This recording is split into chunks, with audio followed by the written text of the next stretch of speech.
For over a decade, the Chinese Communist Party has been butchering thousands of prisoners of conscience for their organs, one of the most horrific genocides in modern history. Doctors schedule an exact day that foreign patients get an organ, whereas in the US, it usually takes around 2 years to find a match.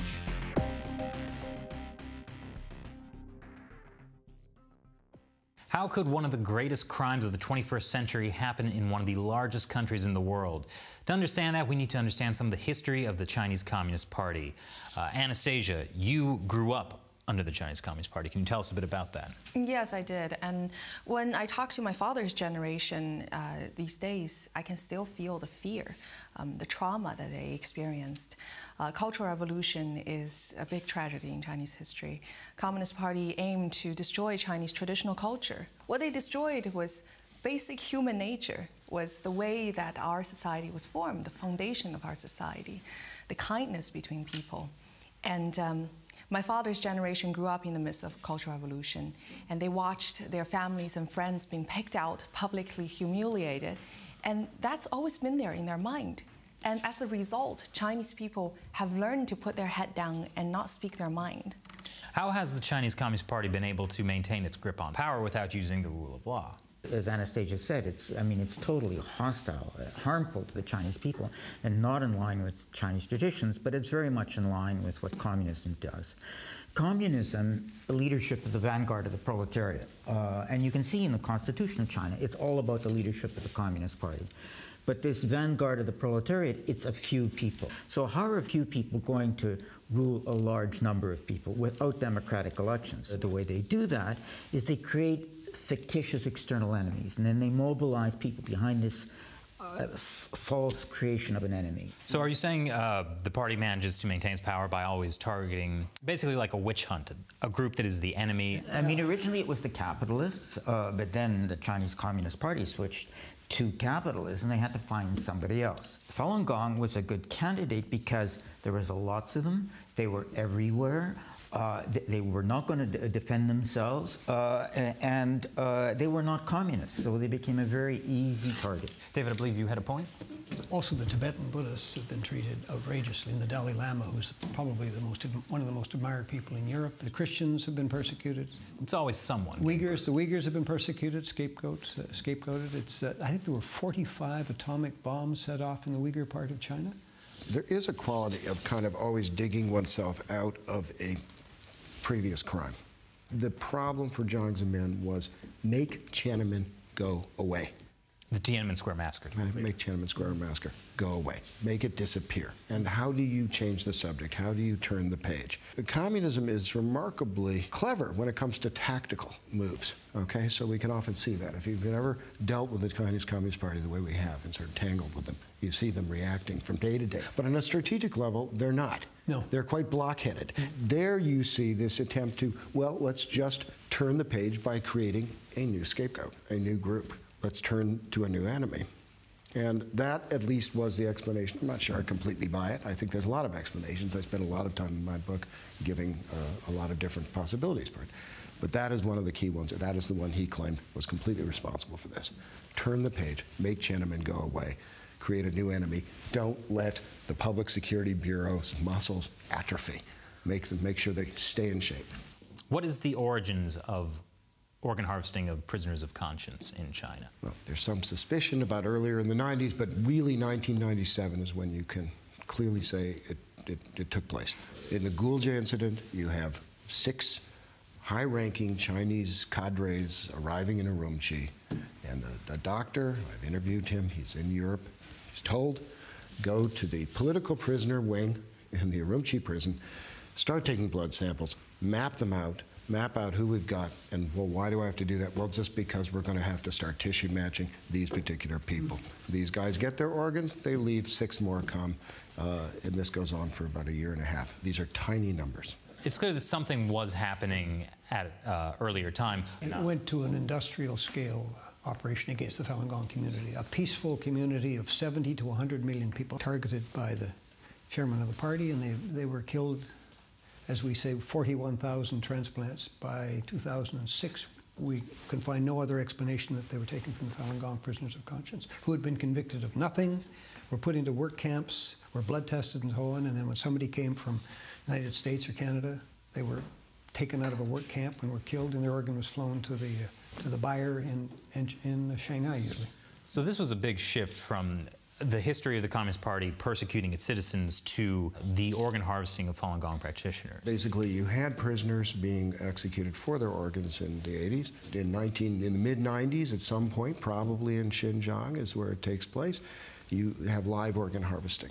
All right, that's when it seems to come in. 1995, 1994, we have Enver Tohti on record. He performs a live surgery. We have other witnesses who are in the same region who describe screams coming out of the organ harvesting vans as if somebody's still alive in there. Then we get the first political prisoners being harvested in 1987, and then in 1999, it all starts to really go into a different world, and that's where we enter the really high levels of organ transplantation. How do you harmonize this image that the CCP is portraying across the globe of being, a powerful, respectable country with something as terrible as this happening behind the scenes? The image that we're discussing here of the CCP is not one that is particularly welcome, anywhere when dealing with China. Well, why isn't it? Just, companies are trying to do business in China. Right, because they don't want to know about mass killing. There are, states who are trying to deal with China on what, they're trying to get China to help them in some way, like cooperate with them on climate change, for example. I think the issue is not so much why are they doing that or how are they doing it, is why we outside are not reacting to this better or differently. And I think the reason is there's a lot of willful blindness, that people make money, they've got personal or company or government reasons for wanting to do business with China, and so they just ignore this because it's more convenient to do that. Anastasia, you had a point? Yes, because the nature of the crime we're talking about here, the evidence amount to potentially crime against humanity. And because of the nature of the crime, it necessitates a response from foreign government if taken seriously. So everybody is intentionally, perhaps, turning a blind eye on this because no one wants to be the one that's responsible of the moral responsibility to do something, take action. Not everybody is. The government of Israel and the Knesset in Israel passed laws barring Israeli nationals from going to China for organs when they discovered, a very renowned transplant scientist, Dr. J. Labby, discovered that patients were going to China for transplants at a particular time and place, and he realized then what was happening. So to their great credit, the Knesset passed laws barring trafficked organs. And of course, Taiwan has now done it last year, and Spain has done something quite similar too. So there are 3 countries that have shown real leadership in combating this. I think one thing the international community fails to realize is the differences in how the Communist Party structures the country versus in the West. For example, in the United States, it's not as if hospitals are answering directly to the US government. But in China, it's a very different situation with how the CCP has a direct hold on all levels of society. When I was in the Young Pioneer, every single class would have this vice chair of the Young Pioneer and numerous kind of heads or officials, class officials. And those are all commie youth officials. And they start at age 6 or 7. That's how micromanagement this party is. They start with the kids, and every street that they would have a street head, perhaps a middle-aged woman who wears a red band on their arm. Their job is to scrutinize on every neighbor. And this is probably unheard of in the West, but that's the pressure that Chinese people are born into. This extends very much, to the medical system. Like all these major hospitals, they have party cells. Some of them have websites, so you can see they have party meetings. They have a party secretary in these hospitals. A lot of the surgeons that we've been tracking, they double as party officials. There's one very well-known liver surgeon who's a head of an anti-cult association, specifically to attack Falun Gong. There are doctors who double as the head of a police hospital.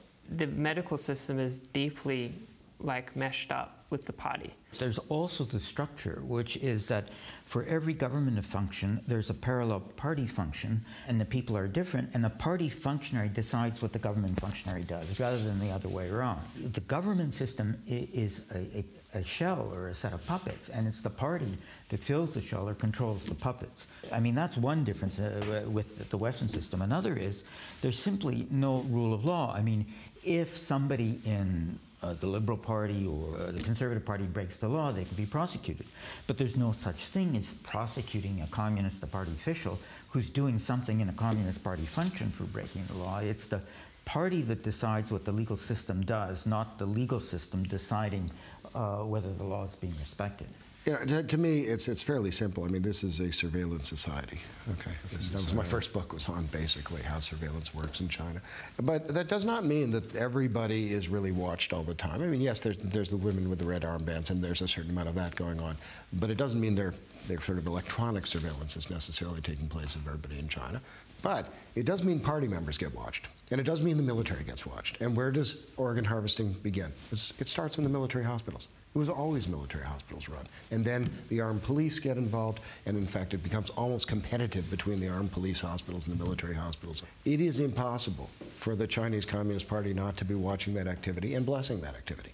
Okay, so right from the beginning, and we haven't even gotten into that topic, but this idea of rogue hospitals and, you know, sort of triad elements, that this sort of idea gets danced out every once a year or so by the Chinese Communist. Can I just pick up on that military point?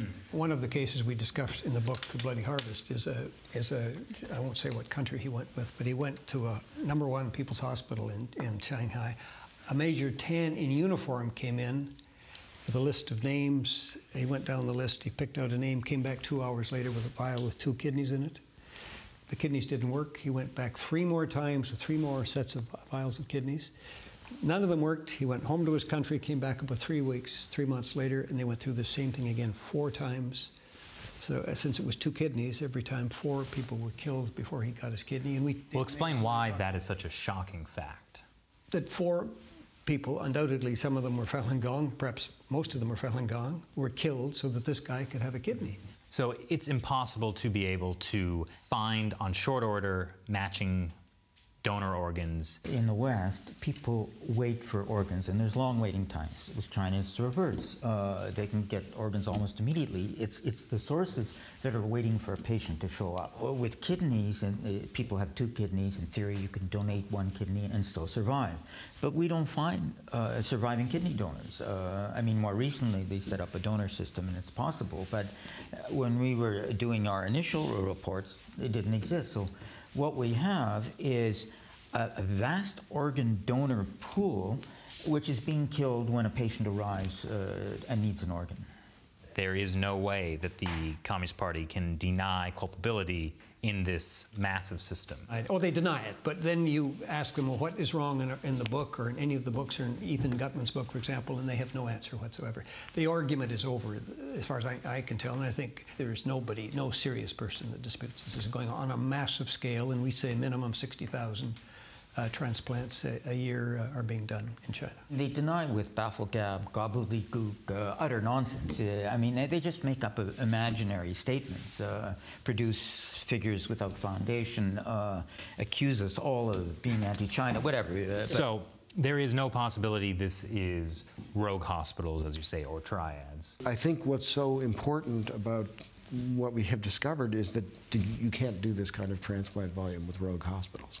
You have to have central involvement across the board. But with large-scale persecution, like, for example, Falun Gong, it's not just a few people, it has to be the entire society. And we have a chapter in the book called Sujiatan, and it's about Annie and her husband, who was a surgeon, and in a 2-year period, her husband removed the corneas from the eyes of 2,000 Falun Gong practitioners. He was paid the equivalent of hundreds of thousands of US dollars for doing these operations.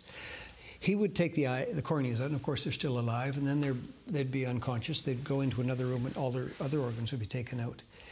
He started to have nightmares and he couldn't do this, and Annie, his wife, told him, you've got to stop this. The two of them managed to leave China, and she blew the whistle on this whole issue. That's the kind of inhuman system that was operating and is operating today in China with the medical profession. I think if you're asking about how this comes about in terms of motivation, I think there's a number of factors at play. One of them is compartmentalization. People at different parts don't know what the rest is doing, and this helps to make willful blindness function. People will say, well, I don't know, I see a body in the operating table, I don't know whose body it is, or I see a corpse that I'm cremating, I don't know whose corpse I'm creating, and so on. So that's one thing. Another, of course, is censorship, so that none of this is reported. You can't see through the media what's happening. You don't have the normal sources of information. And a third thing is incitement to hatred. I mean, as I mentioned before, the Communist Party is always making up these enemies, but it doesn't just say, designate somebody or some group as an enemy. They start these propaganda campaigns, and that was certainly true with Falun Gong, which depersonalizes, dehumanizes, marginalizes these people to the point where the few people who actually see and know what's going on, they'll say, well, Falun Gong are enemies, Falun Gong are not people, we can do whatever we want with them. And of course, there's the greed factor, all this money that's being poured into it, and the pressure of the party if you break away from them. So this combination, this confluence of events leads to this awful result. There's a great Nazi comparison. There were probably more than one psychologist, but Robert J. Lifton interviewed a bunch of Nazis in the 50s or 60s, I believe, Nazi doctors. And he observed that in their minds, the difference between healing and killing became blurred. And that's basically how they were able to justify what they did. In this case, it couldn't be any more clear, because they're taking organs out of bad people or non-people and putting them into Chinese citizens and saving lives and stuff. I'm sure that psychology comes in it somewhere, where they can somehow justify killing some people. Even right in the beginning of this whole process, you have these kinds of questions coming up. I think this has been present from the beginning, but you know, that's an evolution too. I mean, a lot of these doctors got involved in the one-child policy. They did forced abortions. They did them for years. If anything sort of starts that process, forced sterilizations began the Holocaust. It was the same thing. They didn't start by outright killing people and giving them lethal injections, that sort of thing. It was forced sterilizations. It's very similar in China. So you've had this kind of ramping up process within the medical community for many years. I see the party as an institution that has only one priority, which is keeping the party in power. In power is a group of mass killers. This is the party history, a history of mass murder with the murderers still in power. So it just continues unless something is done to stop it. I think you raise a very interesting point that the party exists to maintain the party. It's easy for a lot of people to see like a dictatorship and see this one person in power, it benefits him. But with the Communist Party, it's not about preserving the power of any individual. In fact, the history of the party involves many of its top leaders getting purged and killed.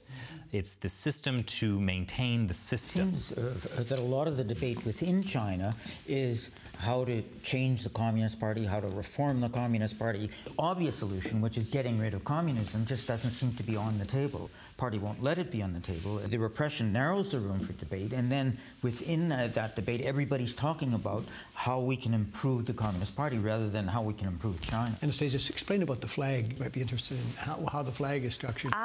Flag was 5 stars, the Chinese National People's Republic of China's national flag. The center, big one, means the Communist Party. But if you notice that there are 5 stars, if you take away the big star, if you take away Communist Party, there are 4 stars left. And what is 4 in Chinese? Death. Yep. So that's what they make Chinese people think. Without the Communist Party, they're going to die. Now, and I mean, we're just talking about Falun Gong and how it's been maligned, and then switch to the Communist Party. There is a Chinese saying called "zei han zhua zei." It means the thief yells, "Catch the thief." And so the Communist Party called Falun Gong a xie jiao, like a deviant religion, or it was translated to English as an evil cult. And if you actually look at the Communist Party, it's actually a really fun experiment. If you just like look at the attributes of cults, it's like the Communist Party hits every box. Yes, it takes money from its followers. It keeps people in captivity. It's like them from their families. Yeah, it's like no getting out. Right, it's a centralized thing. Like this is a regime where in the 60s there was cannibalism, like politicalized cannibalism. Like it's not eating because people are starving, like in the Great Leap Forward. This was like eating people's hearts for like, because they're political enemies, like documented cases of this. So this is like a really crazy regime. But China's changed now. So then you bring in the organ harvesting, and like this is like the ultimate, this is the apotheosis of the Chinese Communist movement. It's like cannibalizing their own citizens for money, using doctors. One of the ways it's changed is it's become a lot more global. It projects its persecution around the world. I mean, there's lots of persecutory regimes, but China is almost unique in the sense that its persecution spreads everywhere.